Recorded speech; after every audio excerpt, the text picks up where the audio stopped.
Hiya, I'm Jasper, and welcome to your video review for Get the Gringo. It's a movie starring Mel Gibson. So, as always, I'm going to give you the good, the bad, and the furry. To start off the furry, maybe some dogs? That's about it. Moving on. So this is a movie where Mel Gibson, he robbed somebody or something and manages to crash across the border of Mexico and then gets rolled up by the Mexican authorities into a very corrupt Mexican prison, which I realize is kind of redundant. But anyhow, so he's there and he's the term that comes to mind is huckster. So he is just this like smooth talking Kongman guy. He's just like an asshole but just he knows how to figure things out and to like be thinking the next step ahead and be planning and know how to, I'm going to say like grand scale pickpocket things, if that makes any sense, as well as pickpocketing. So it's interesting because he befriends this like young Mexican boy, and then it's about him trying to get out and get his money and while forming relationships with people. And he's not a nice guy. He's not a very lovable guy, but he's still like a guy that, from the audience perspective, you're like, I don't hate him. But I don't hate him. He's that kind of character. Not quite like Deadpool level of lovable, but he's not like an evil guy, so to speak. And I like it. It was a fun time.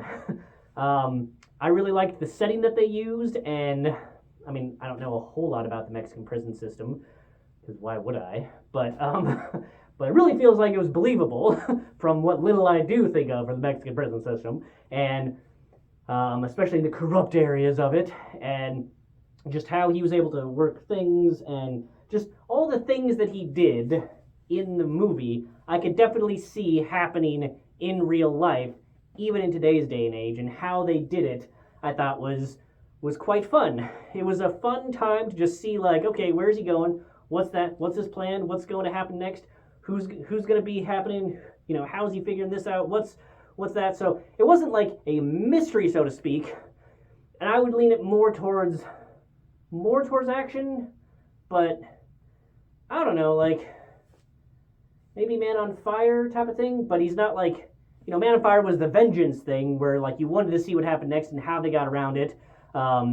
This is not a revenge story by any means, but it was fun to see, and it wasn't like a tense, but you were still interested, you were engaged. I liked this movie. It was fun.